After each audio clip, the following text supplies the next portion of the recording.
you could kneel with me, we'll have a silent prayer.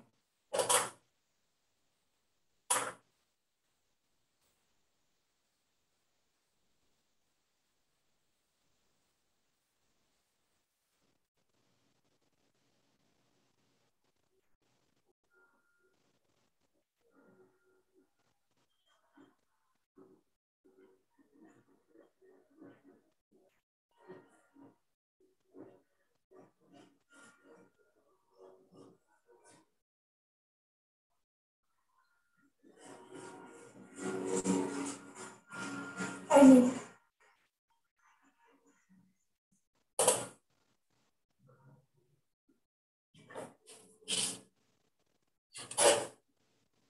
Before we journey to 1989,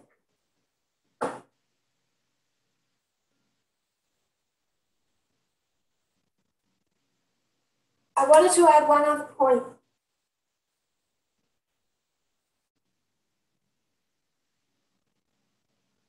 Another reason that we know that this subject is gender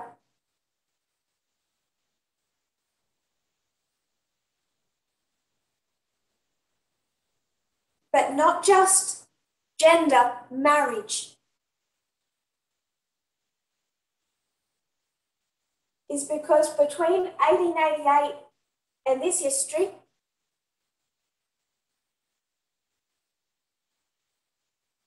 what is being discussed is the two institutions of Eden.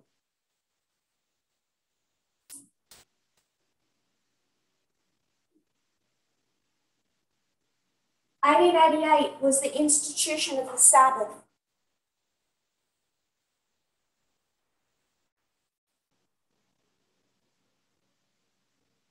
Our history is this institution of marriage, which is to correctly understand marriage.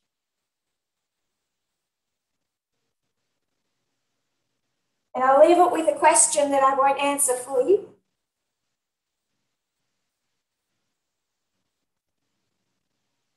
What institution was under threat or a subject in point 3?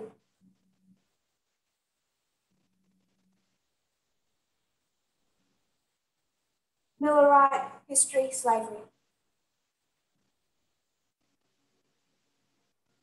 So 1888, we know it's Sabbath. Our own, we know it's marriage.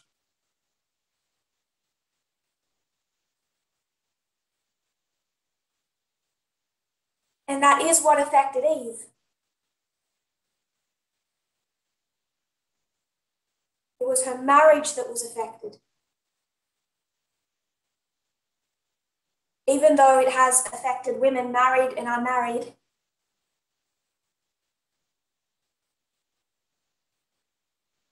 every facet of their lives for thousands of years.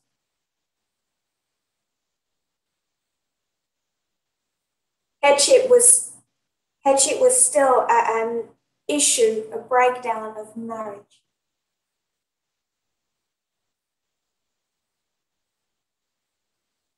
So I wanted to just put in a fourth point about that institution.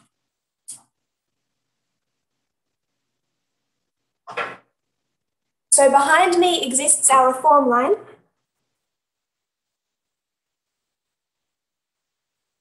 It's not all drawn neatly as far as evenly spaced.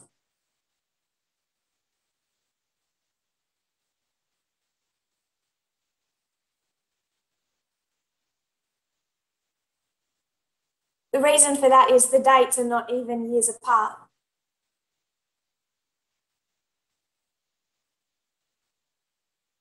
So sometimes I just need to fit a lot more information in.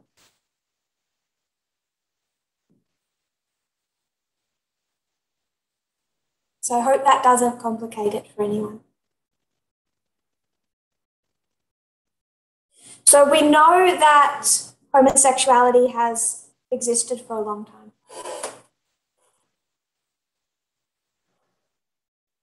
We're going to go into ancient history at a later date. .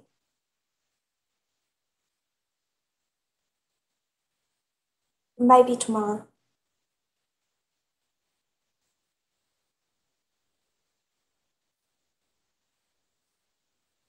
But just, I guess, a few words of introduction.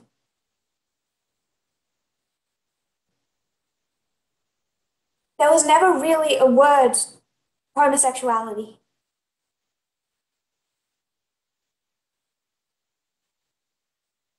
There was different words to describe the act of sex, but there was no word to describe that type of relationship.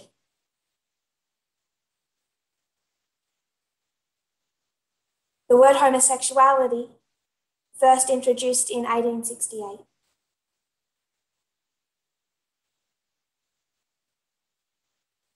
Which should immediately get rid.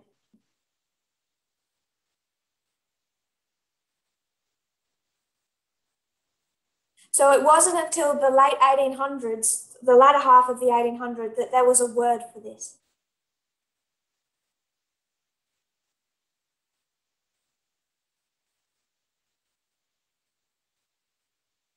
The elder Parmender's already discussed some of that when he's talked about sodomy.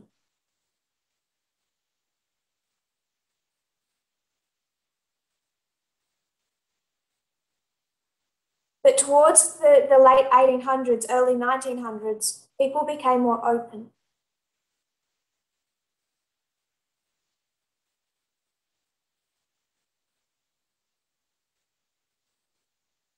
Especially in the 1920s.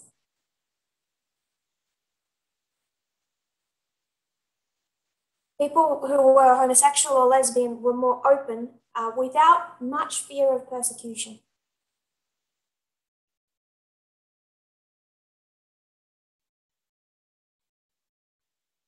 It didn't last long.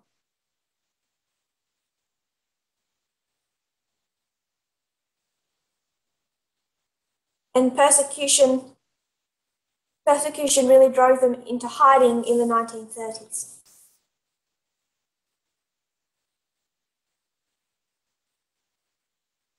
Then you had World War II.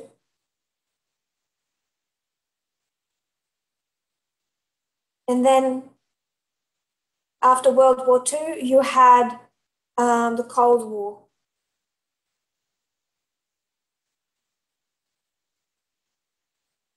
I think many of us are familiar with the persecutions in the United States of homosexuals during the Cold War.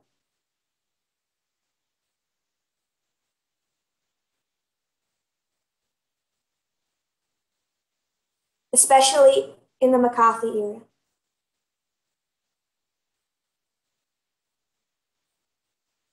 So around the 50s and 60s, there was a lot of persecution.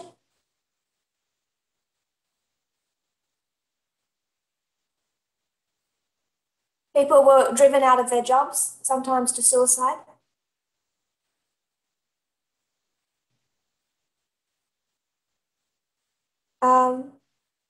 They would face entrapment by the police.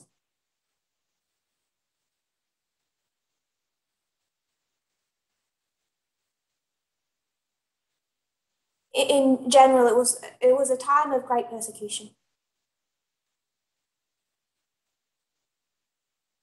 And in June of 1969, that community felt on edge.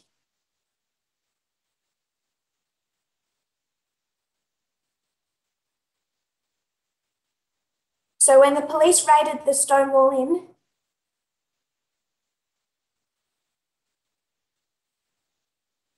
they expected it to be like every other raid.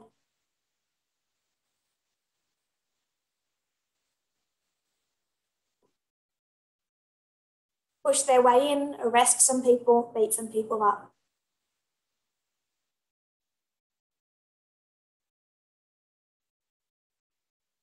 But by this stage, the community felt they could take no more.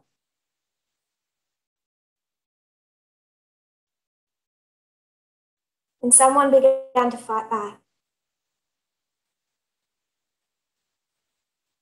This started a series of protests. And from 1969 forward, a movement developed.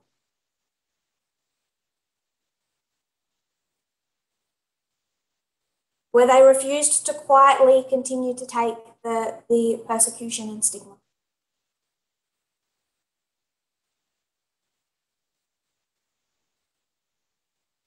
But our core subject is marriage.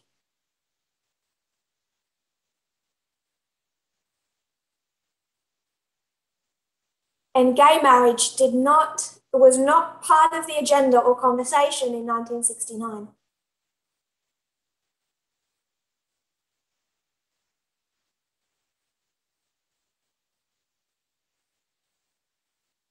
Same-sex marriage rarely attracted mainstream attention.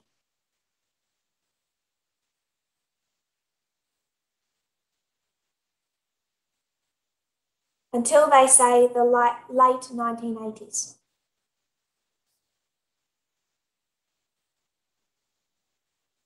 The New York Times said, the question of same-sex marriage was all but dormant until the late 1980s.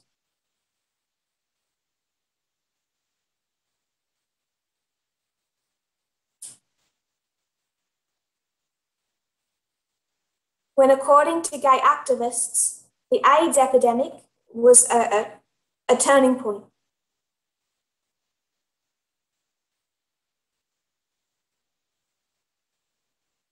All of a sudden, they had questions of inheritance and death benefits.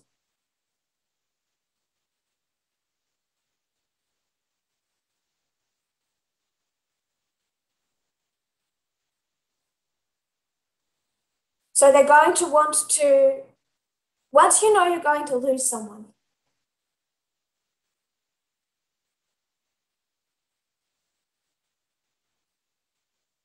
the status of the relationship and the way you view that relationship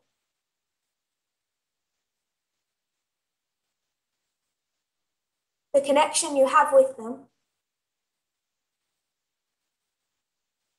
the knowledge that, or the way that you want to be remembered after death,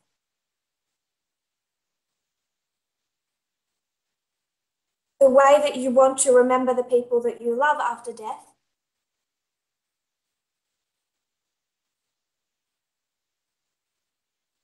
it feels much more important. So when this epidemic began, it did over time turn many people's minds to the subject of marriage.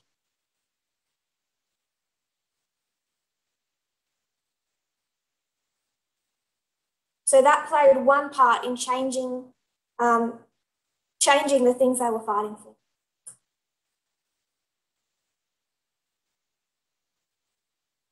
But it still was given very little mainstream attention.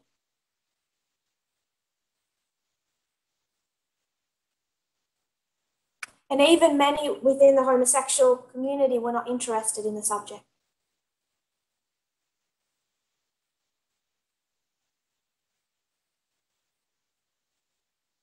Until 1989 acted as a turning point.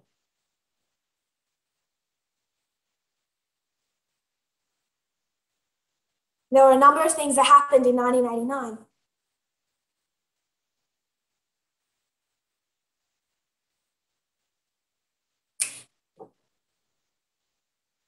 Going to start outside the United States.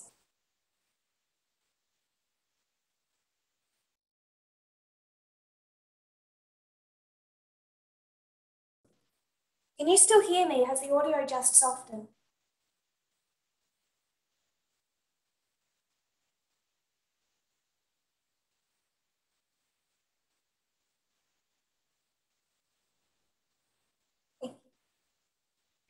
So, the starting point for the fight for gay marriage began in 1989.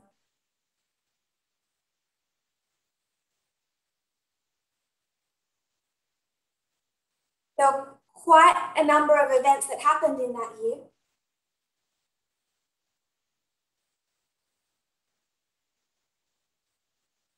that really gave impetus to this movement.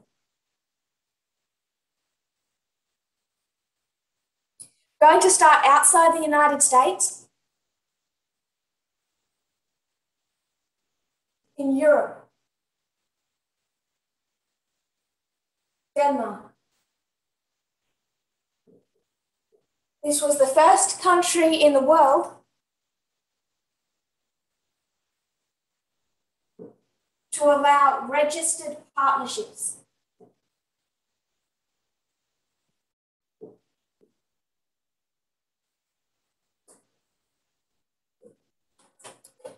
For the translators that have a list of quotes,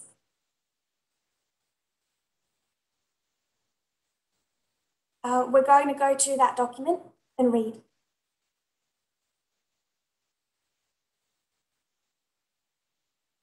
It's titled A Triumph for Love in Denmark.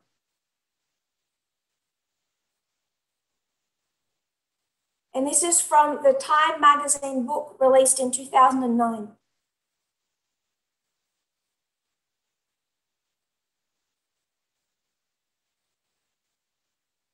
So for those that aren't aware what Time magazine did in 2009,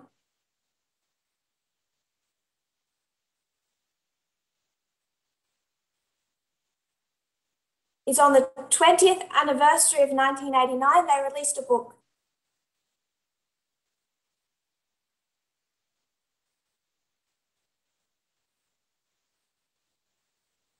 To try and illustrate for people how significant this year was.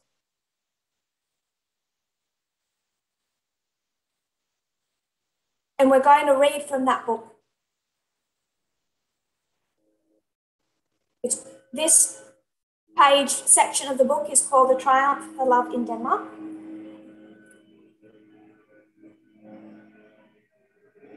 It was October 1st, 1989, and dressed in matching suits, Axel and Eigil had just become the first gay couple in the world to legalize their union.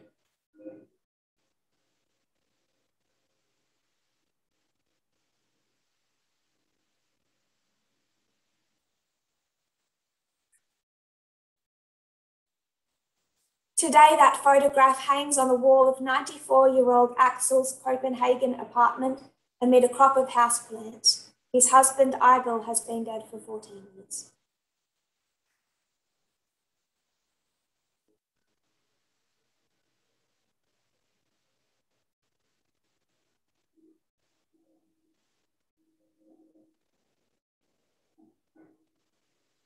But Axel still remembers the wedding as if it were yesterday.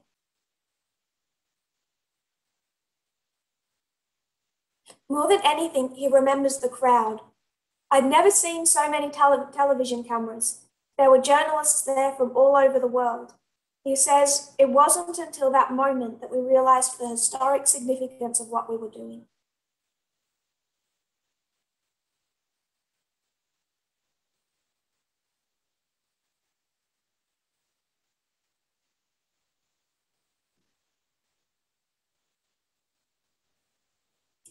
The article goes on then to explain that Denmark wasn't particularly tolerant towards homosexuals.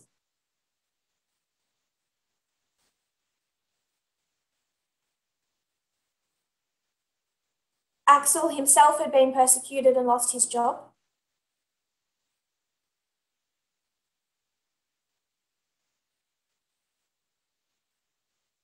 But two things happened.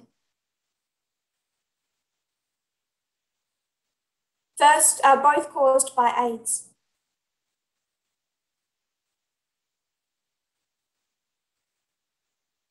First, it made conservatives think that it might be good to support stable, monogamous relationships among homosexuals.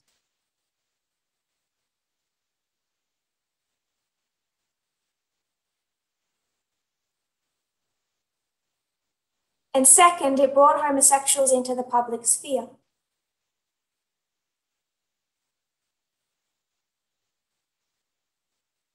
For the first time, politicians were actually meeting gay men and lesbian women and realizing they weren't any different from straight people.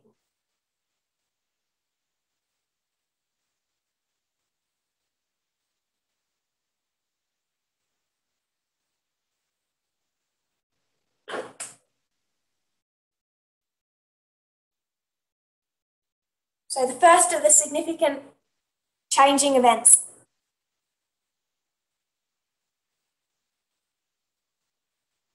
was in Denmark.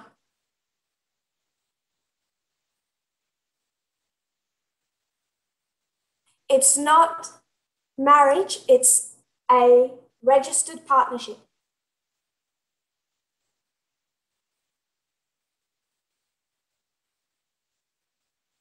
It did not have all the rights of marriage.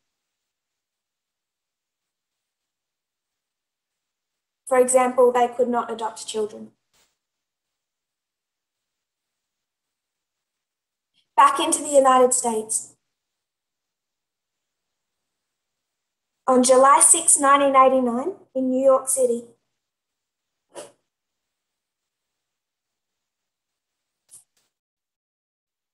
now this one might take a little explanation.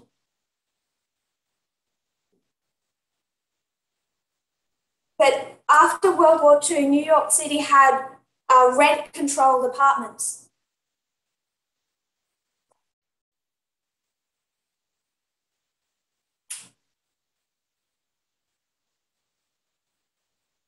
So if me and my husband had a rent-controlled apartment,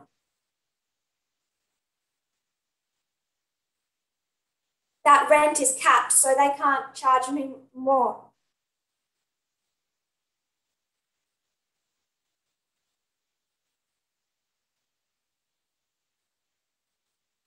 And these rent-controlled apartments are quite precious. People want them.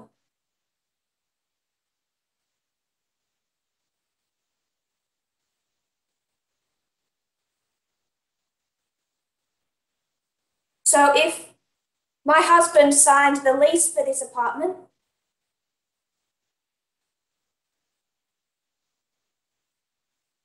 and he dies, the law stated that I could take over that lease and it would still be rent controlled.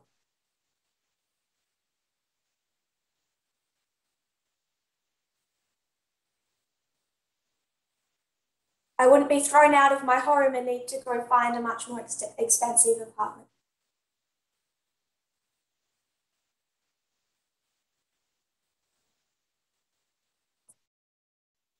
So this is from the LA Times, 1989.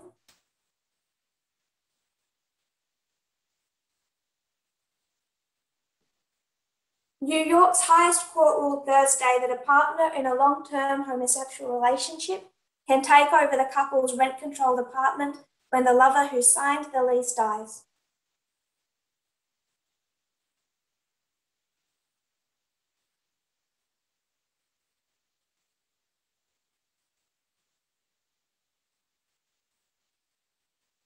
In doing so, the court expanded the definition of a family as it applies to New York's rent-controlled laws.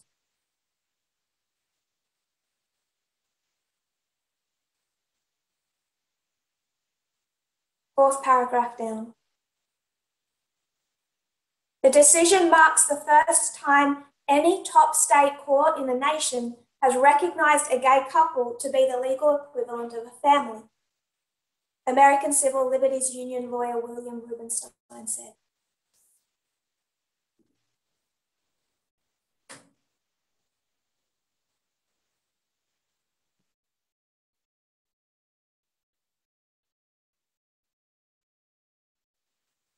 The first time such a court in the United States has recognized them as family.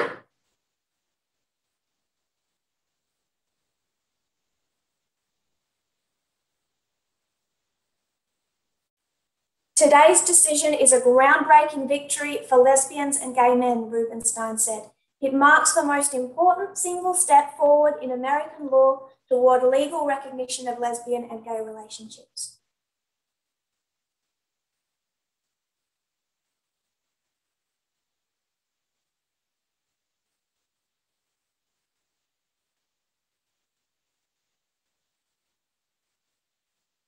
The case involved Miguel Brasky, 33, who wants to live in a desirable Manhattan apartment he shared for 11 years with Leslie Blanchard.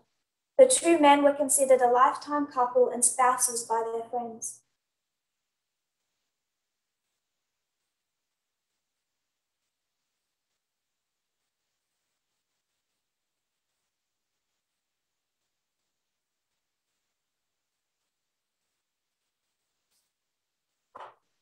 Blanchard, the owner of a Manhattan beauty salon, died in September of 1986, leaving Brasky almost $5 million.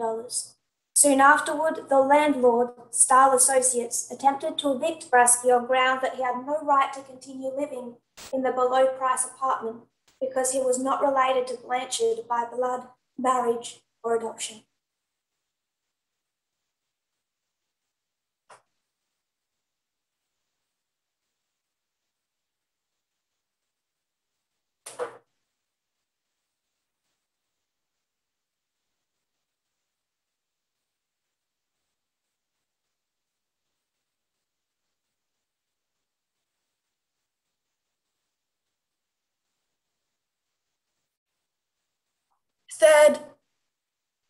Third subject in 1989 that made the year a turning point.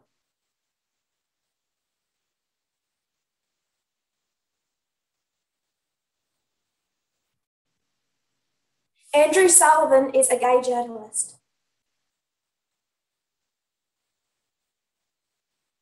And on August 28 of 1989, he wrote an article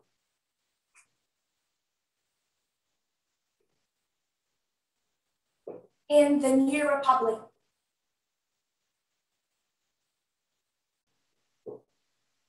Now, Andrew Sullivan was kind of a conservative.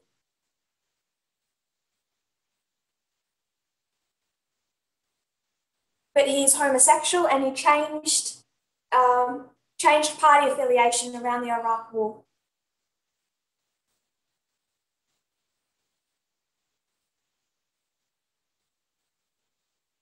He wrote this article that is recognized as a turning point.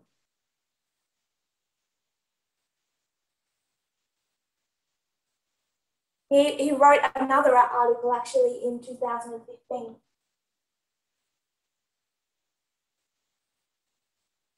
If we have time, we'll read from that one as well. The 1989 article was titled, "Here Comes the Groom, a Conservative Case for Gay Marriage."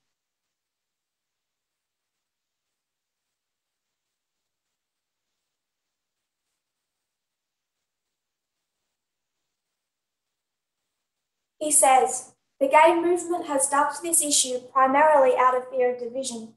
Much of the gay leadership clings to notions of gay life as essentially outsider, anti-bourgeois, radical. Marriage for them is co-optation into straight society. For the Stonewall generation, it is hard to see how this vision of conflict will ever fundamentally change. But for many other gays, my guess a majority, while they don't deny the importance of rebellion 20 years ago and are grateful for what was done, there's now the sense of a new opportunity. A need to rebel has quietly ceded to a desire to belong."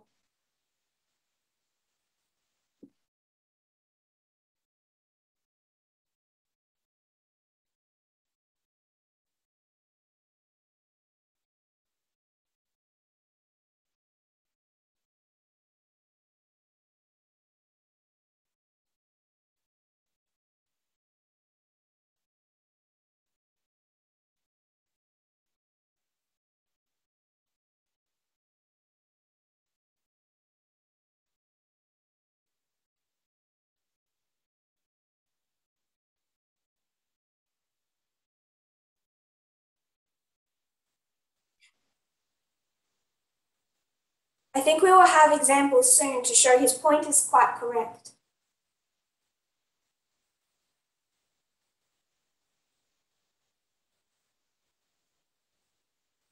Many homosexuals in 1989 were opposed to gay marriage.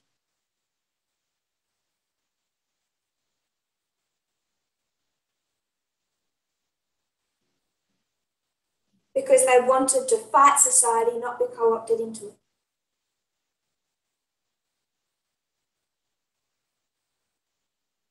But this is a behavior that's really typical of civil rights movements.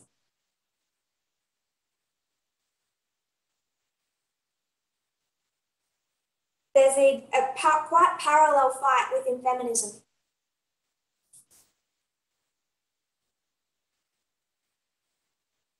The women that fought through the sexual revolution and second wave feminism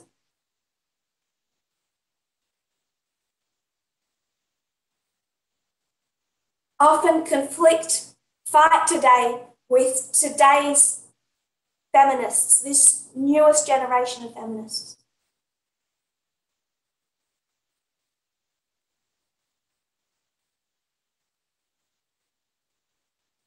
And the conflict is those older feminists fought so hard against society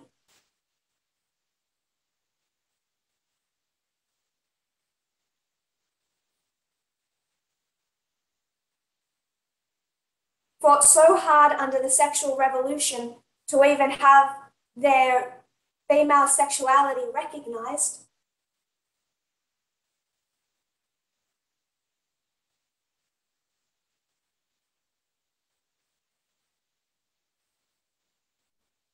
They've then watched the Me Too generation.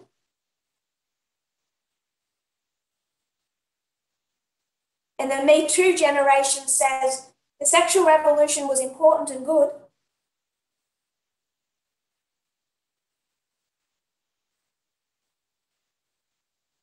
but it also has been used by men to see women as so sexually available.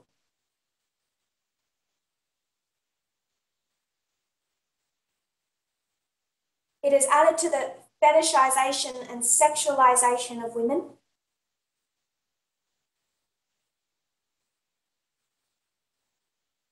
And they see some of the results of that when they raise their hand and say, me too.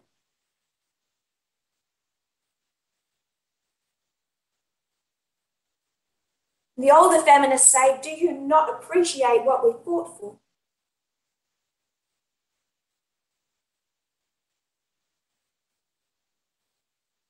And they criticized the Me Too movement.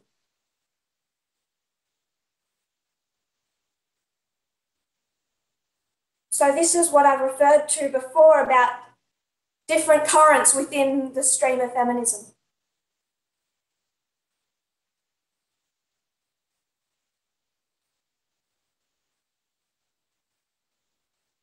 The refinement of the message as we look back at the sexual revolution and see its positives and its negatives.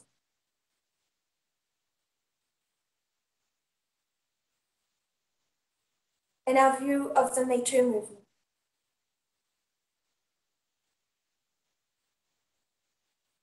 Because that's an external fight.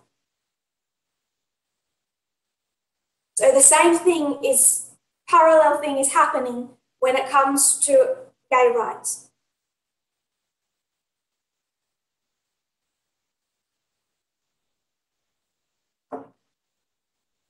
In the next paragraph, he talks about the complication of domestic partnerships and why marriage is better.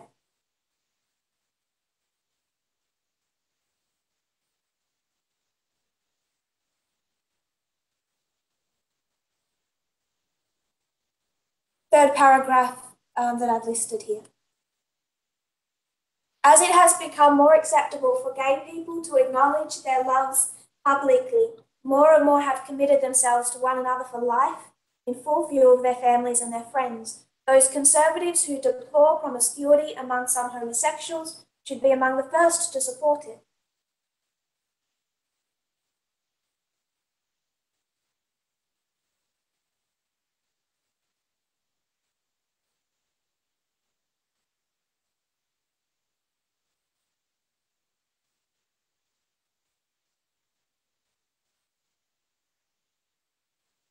Whenever you drive people underground, it's going to create an unhealthy culture.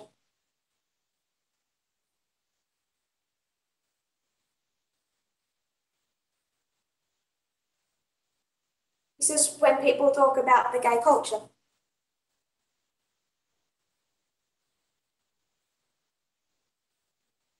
We have to realize what develops when you drive people underground.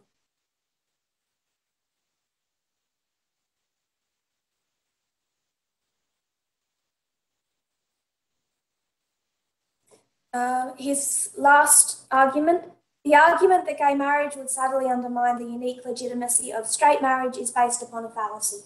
Gay marriage could only delegitimise straight marriage if it were a real alternative to it, and this is clearly not true. To put it bluntly, there's precious little evidence that straights could be persuaded by any law to have sex with, let alone marry, someone of their own sex. The only possible effect of this sort would be to persuade gay men and women who force themselves into heterosexual marriage, often at appalling cost to themselves and their families, to find a focus for their family instincts in a more personally positive environment. But this is clearly a plus, not a minus.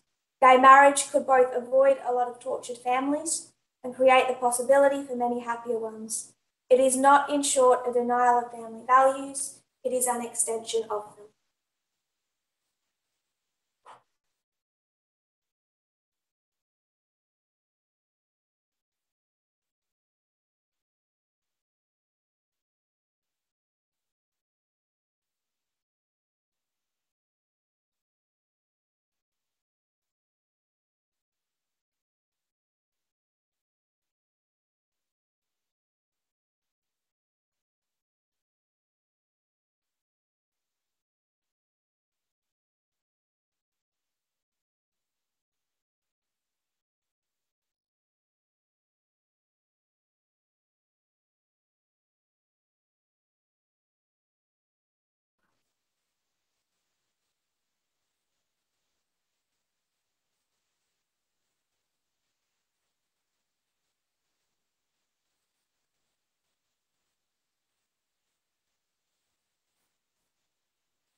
He carries on to argue that a civilized society does not persecute minorities.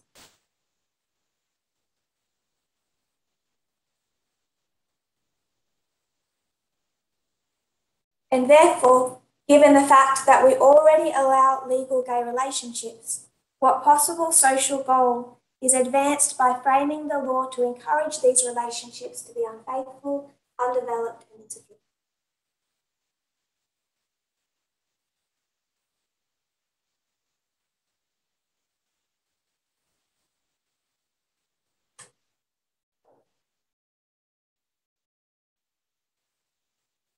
So, as he states, he's making a conservative argument.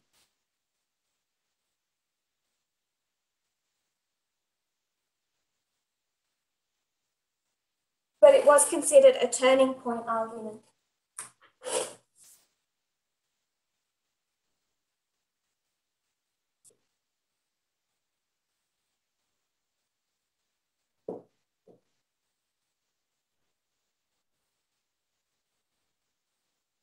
One more event in the United States sparked this. September of 1989,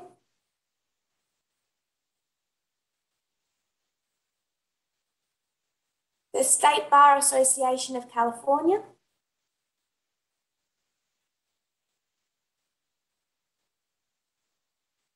it urged recognition of marriages before even homosexuals. It urged recognition of marriages between homosexuals even before gay rights advocates adopted the issue.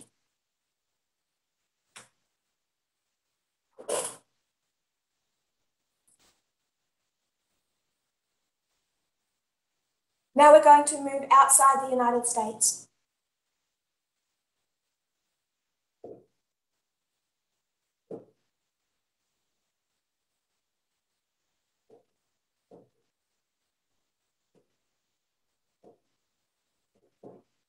Now we're going to Germany, East Germany.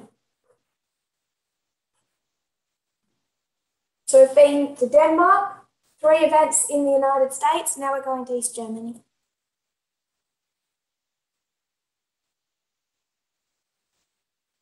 By 1989, Germany has been divided for 41 years.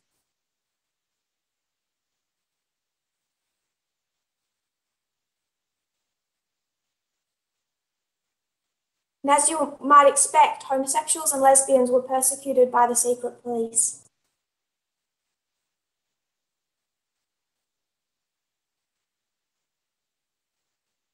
But there was one fellow who no longer wanted to be homosexual in secret.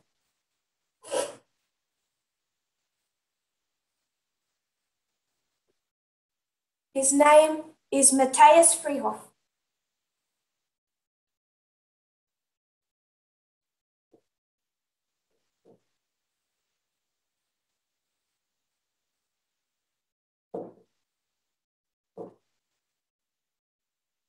One of the last films made by the East German State Film Studio was called Coming Out.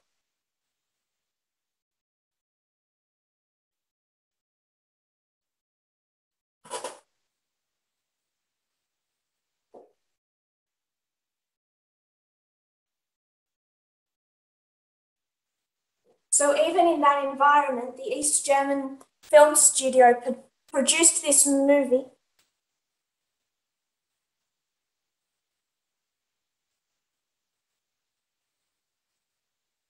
With Matthias as the lead actor.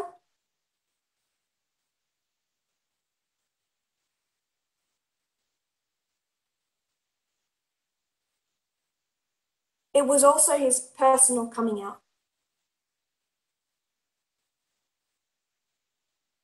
It premiered on November 9 of 1989.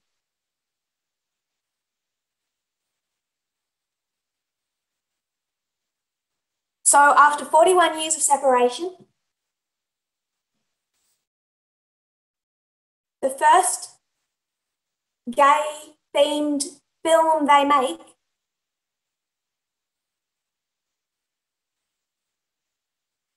came out on November 9 of 1989. A short distance from the Berlin Wall.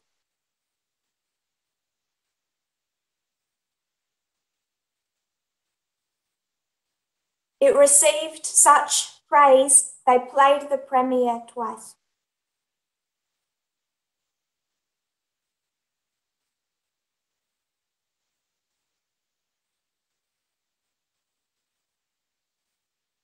So as they sat watching this premiere over the hours of midnight, they had no idea what was taking place down the road.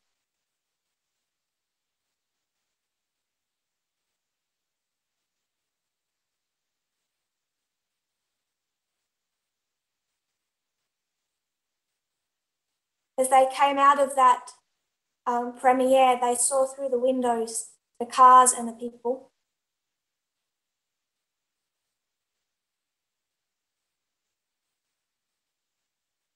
And Matthias tells the story of walking down to the border between East and West Germany.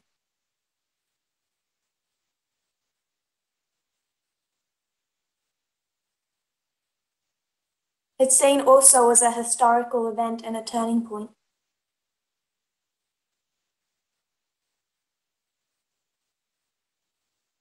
Even separately to the timing of the double premiere.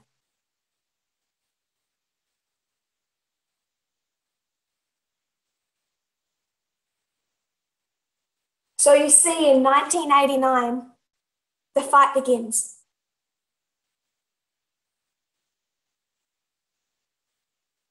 But what did we understand from the document how the Constitution became Christian?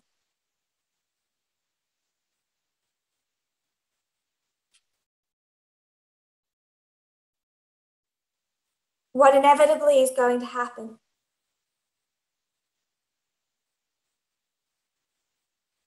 is going to be a backlash.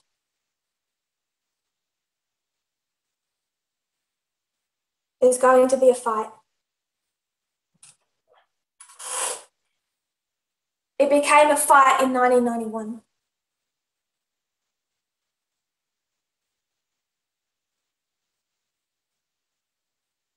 So I want to just deal of one issue of discrimination and then we'll get to the fight.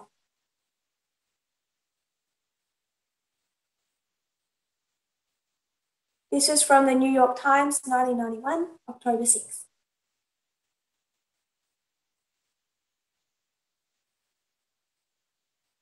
The Georgia Attorney General has withdrawn a job offer to a lawyer after learning that she planned a wedding ceremony with her lesbian lover.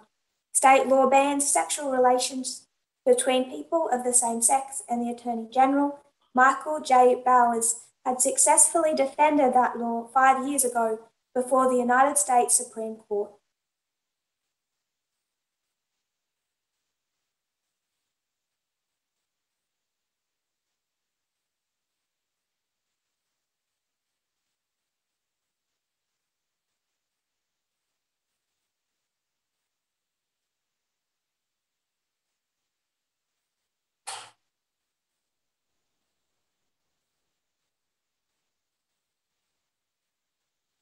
Of course, Georgia law also just does not recognize homosexual marriage.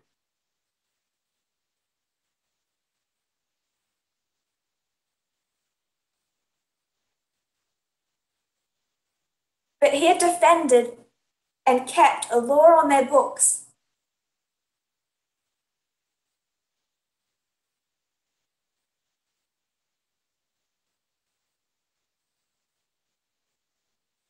that made it illegal to be a practicing homosexual in Georgia.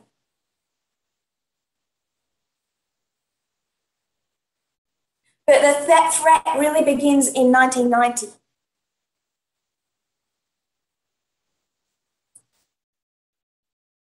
Could say it heats up. And it begins in Hawaii.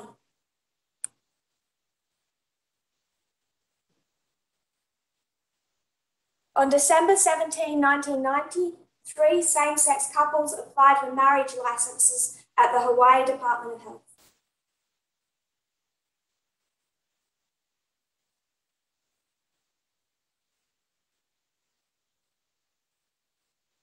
And of course, they were denied. I suspect they anticipated being denied.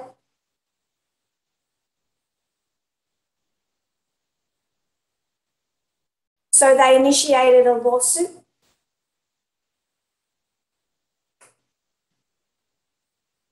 May 1st of 1991. And this lawsuit went all the way up to the Supreme Court of Hawaii.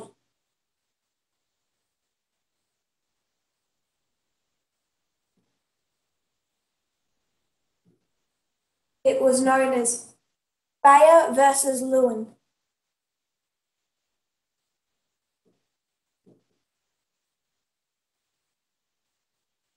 They ended up suing the state of Hawaii for the legal right to marry.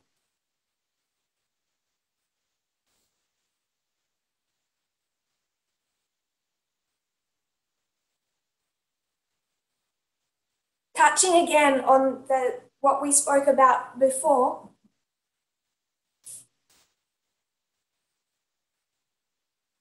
that this desire for gay marriage was not uniform through the homosexual community.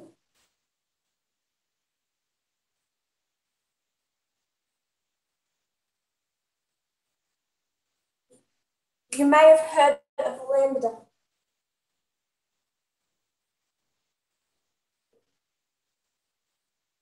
Legal Defense and Education Fund.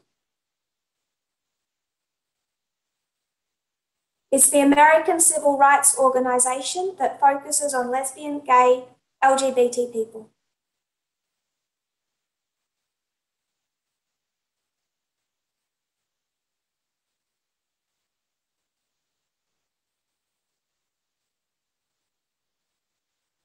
Lambda refused to represent them in court.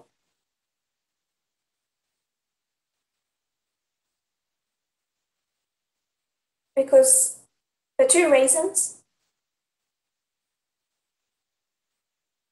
They doubted whether taking the issue to court was a wise strategy.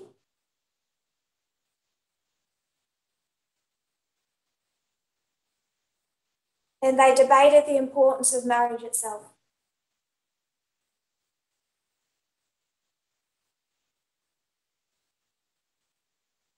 So when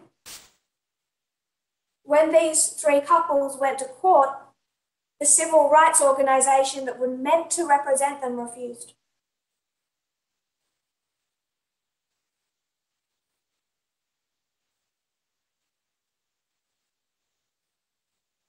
But others took up the cause.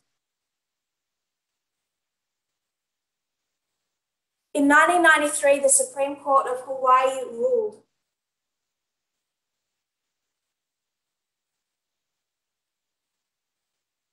I won't read the quotes for this, I'll just paraphrase.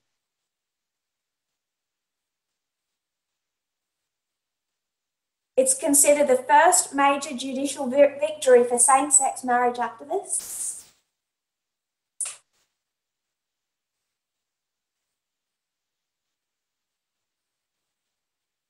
But to be fair, it wasn't much of a victory.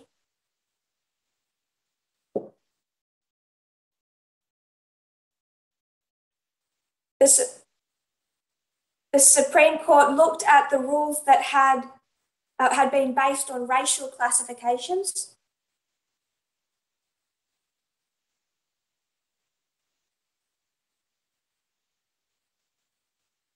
They acknowledged that all their past rules on racial classifications were unconstitutional.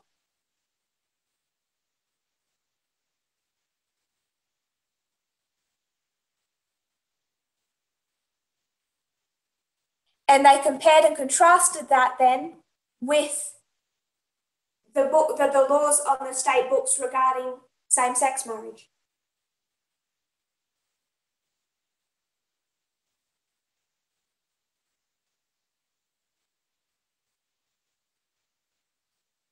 And they considered that that position was also discriminatory.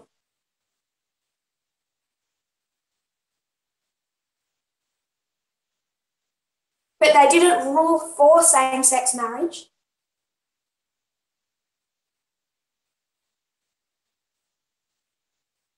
What they did is they said to the state of Hawaii, if you're against same-sex marriage,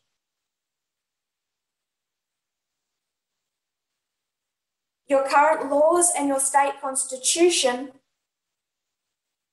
do not prohibit it. So you need to consider, state of Hawaii, what kind of defense you want to make.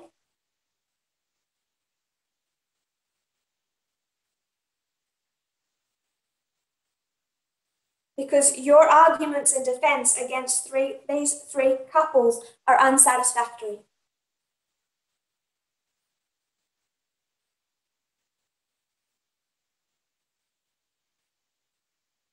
So they didn't really fully rule in favour of the couple. The state had time.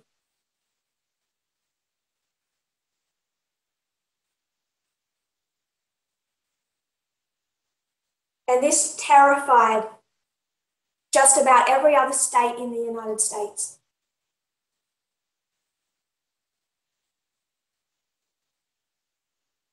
Because if Hawaii, which was dangerously close to legalizing same-sex marriage,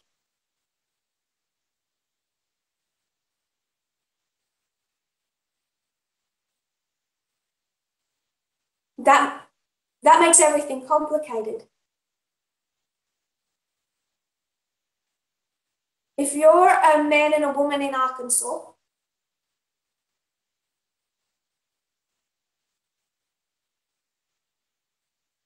and you have family in California, you might decide to fly to California and get married.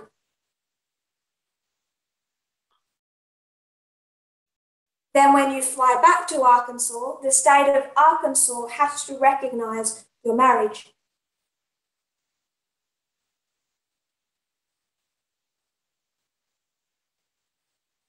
So if Hawaii legalized gay marriage,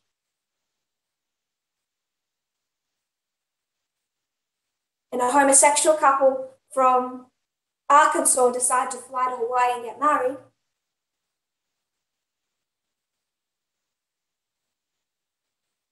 what is Arkansas required to do? So that's panic number one. Panic number two. If Hawaii recognizes this couple as married,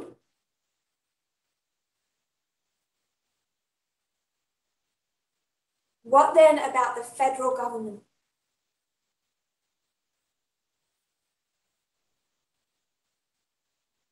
Because there are a lot of things that the federal government is responsible for, not the state.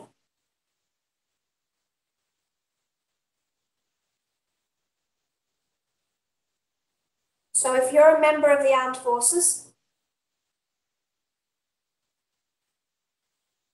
and you fly to Afghanistan and fight, and you die in Afghanistan, it's the federal government that needs to notify your family, your husband or wife.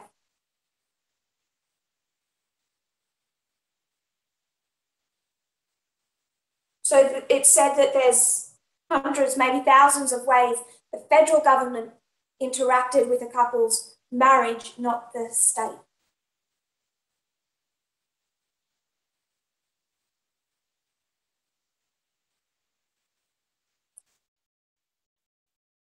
So everyone's watching Hawaii from 91 to 93.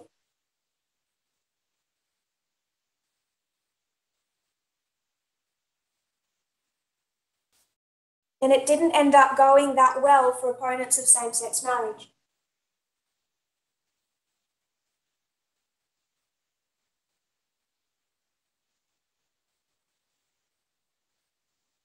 So when there is a group threat, what do? You mobilize. You define the Constitution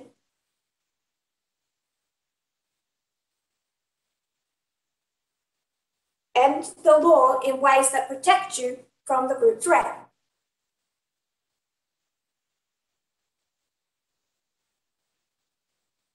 And when would you expect that response to be formalized?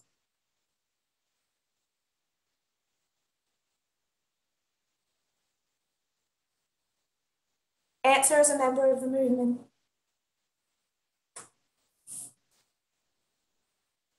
(1996). They've mobilized, they've formed their counter arguments.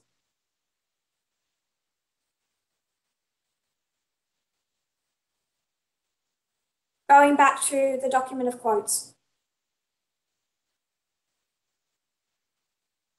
Georgia Representative Bob Barr, then a Republican, authored the Defense of Marriage Act and introduced it in the House of Representatives on May 7, 1996.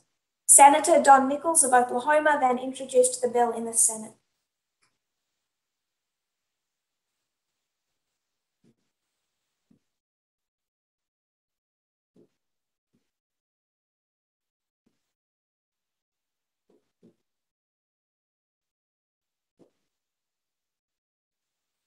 This is what is known as DOMA.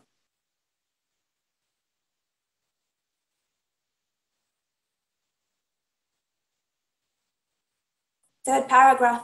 The 1996 Republican Party platform endorsed DOMA. The Democratic Party platform that year did not mention DOMA or same-sex marriage at all.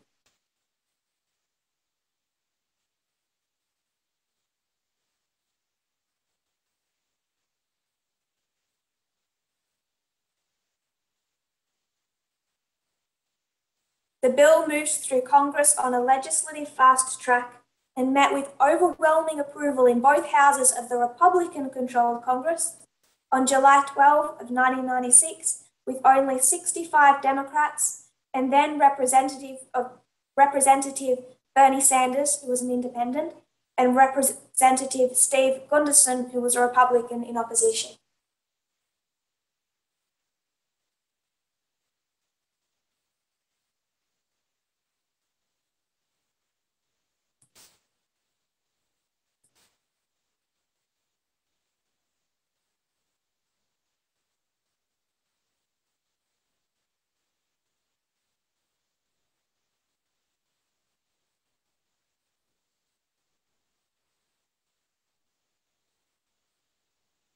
So it's authored by a Republican.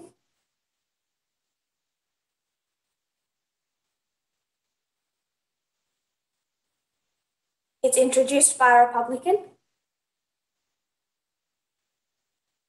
passes through a Republican-controlled House,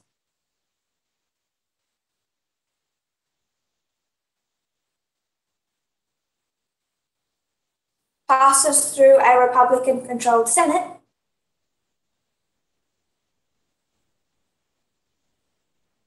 but who is president? Democrat. This is an article by the New York Times in 2013.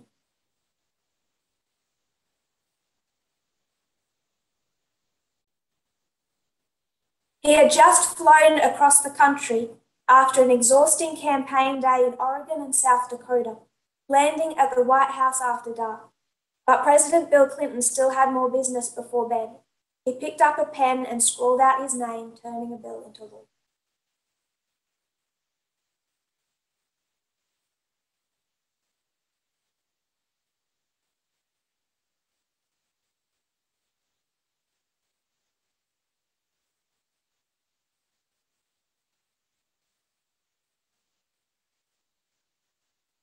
It was 10 minutes before 1 a.m. on Saturday of September 21, 1996, and there were no cameras, no ceremony.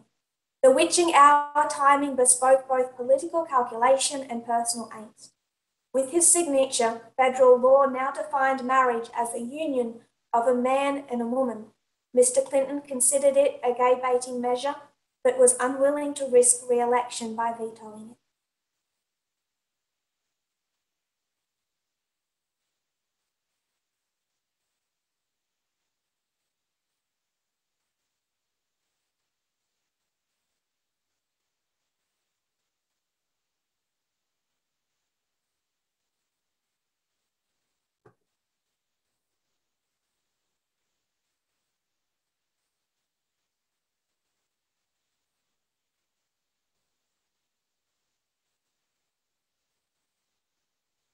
It's understood that if he had vetoed it, it still would have gone through because he had so little support in Washington by that time.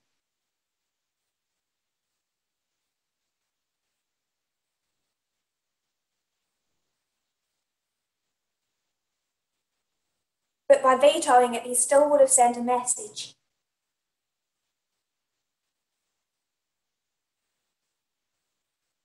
But what did we learn about the Whig Party?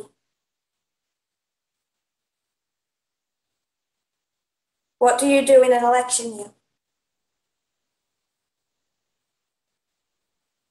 The end, winning the election, justifies the means, compromise.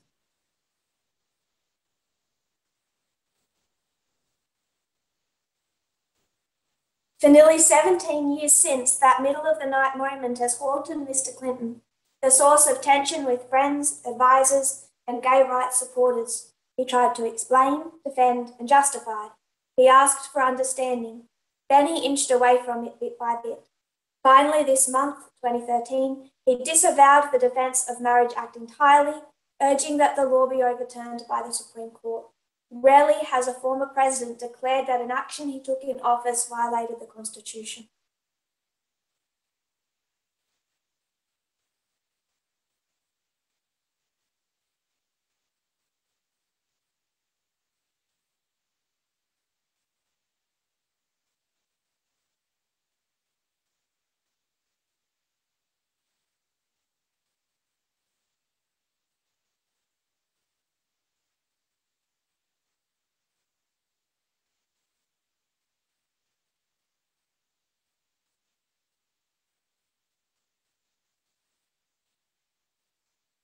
So historically, Bill Clinton had quite a number of homosexual friends.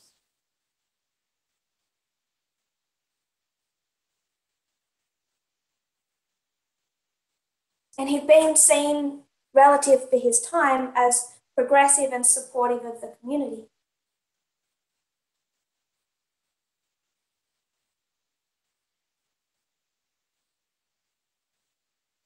But early in his presidency, he tried to open up the military to gays and lesbians.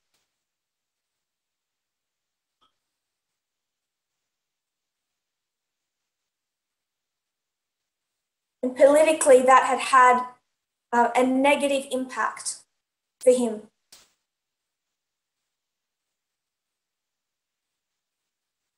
So by 1996, he's afraid of the consequences if he vetoes DOMA.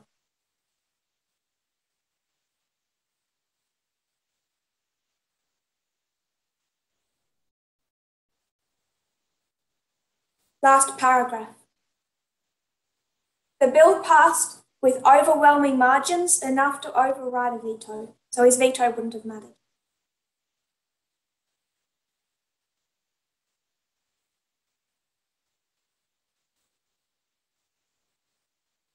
At least for as far as passing the law is concerned.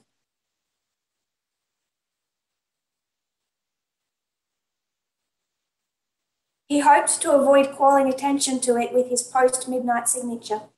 Mike McCurry, the press secretary, got a call at home asking if they should wait until morning to announce it.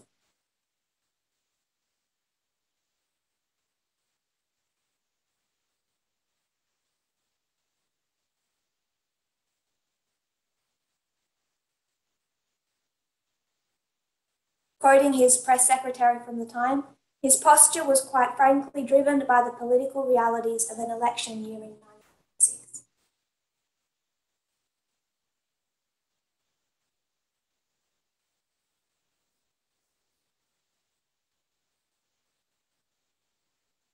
Some gay supporters were outraged. They did feel betrayed.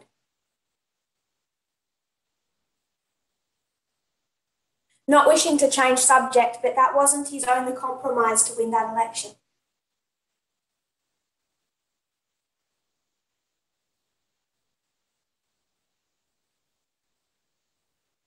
The other act that he signed is the illegal immigration reform.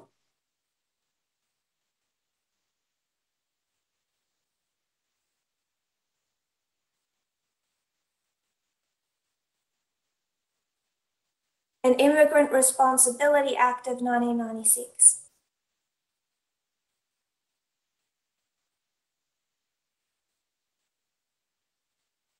And that act on immigration has negatively affected the southern border for the decades since.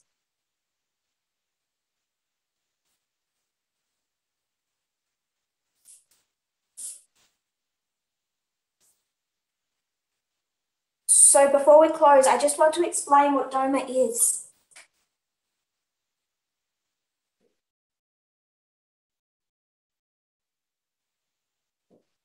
It's a really short bill. It's only 2 pages and consists of 3 sections. The first section consists of nothing more than the name. It's just an explanation of the name. So it's fairly meaningless as far as the impact of the law is concerned.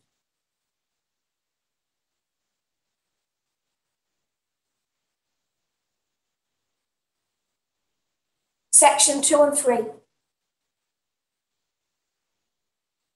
Section 2 says that no state has to acknowledge a same-sex marriage that was performed in another state.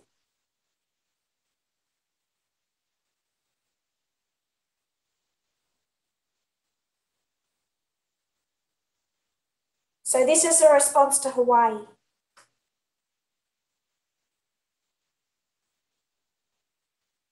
So if Hawaii was to legalize same-sex marriage,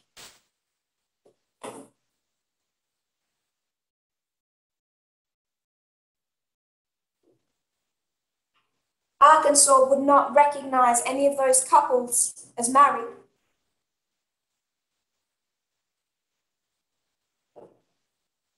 Once they stepped foot in Arkansas.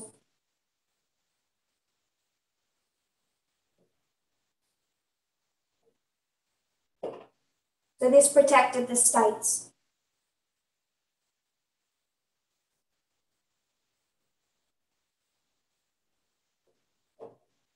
Section 3 is simple.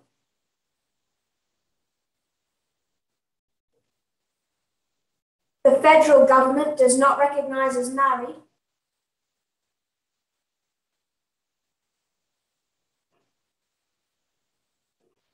any gay couple legally married by a state that allows it.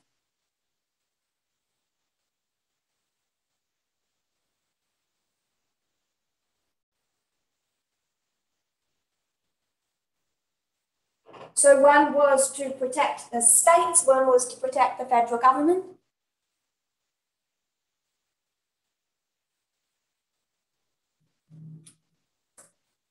The federal government recognizes that marriage only exists between a man and a woman.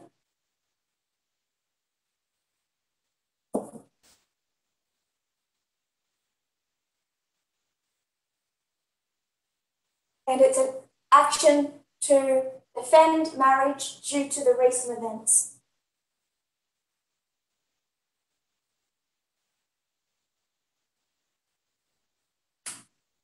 It's a legal response to the group threat.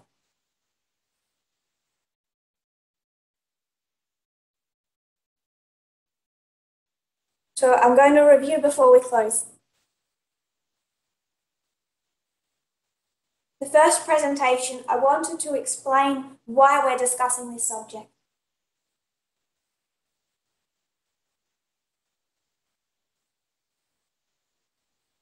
Remind us of some of our history, particularly how we have understood these three issues of racism, worship, and gender.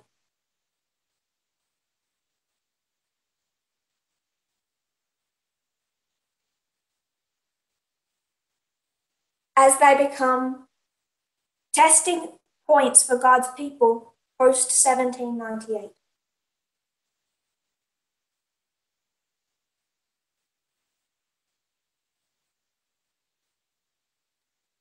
Recognizing that we must understand the external events and the institutions of Eden. Threading our waymarks, we went back to 1989.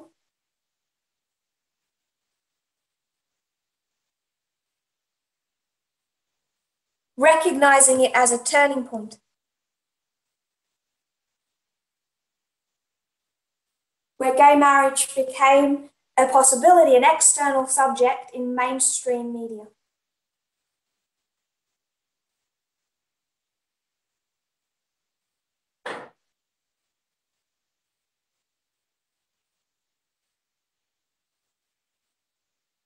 A key subject on the night of November 9, just by the Berlin Wall.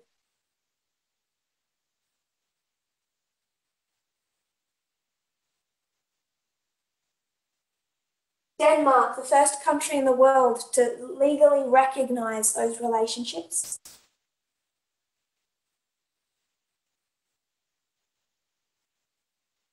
The arguments by one journalist that were astounding for the time gained a lot of traction.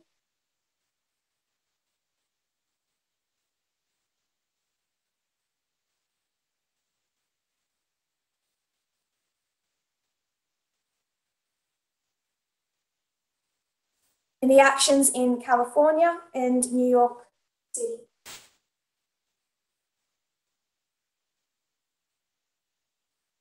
This one being called the most important single step forward in American law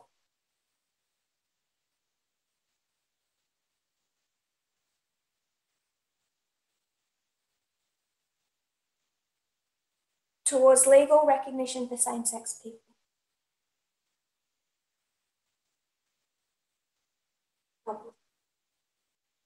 The fight heating up in the state of Hawaii.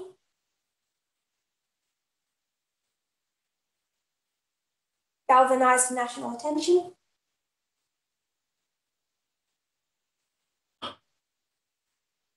Frightened the rest of the United States in 1993.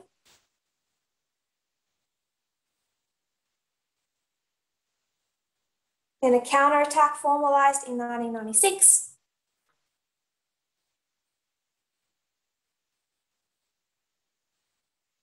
With the Donor Act signed by a compromising Democrat.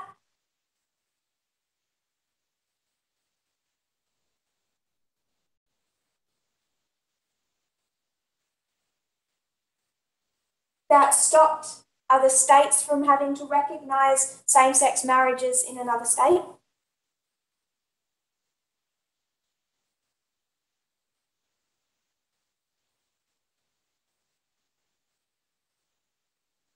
And had the federal government state that marriage only existed between a man and a woman.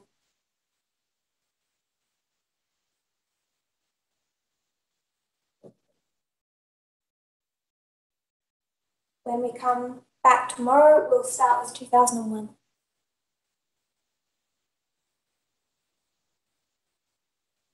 If you kneel with me, we'll close in prayer.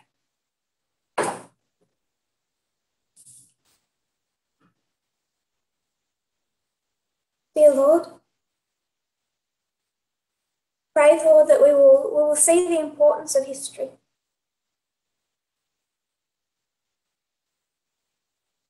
That we will divide history correctly, interpret history correctly, and understand what it has to teach us. As we go and consider these subjects,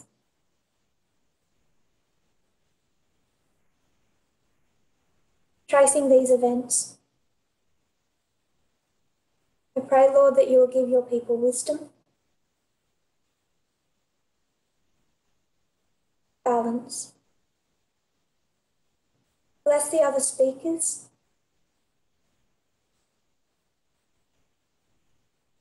And the leaders also running this camp meeting.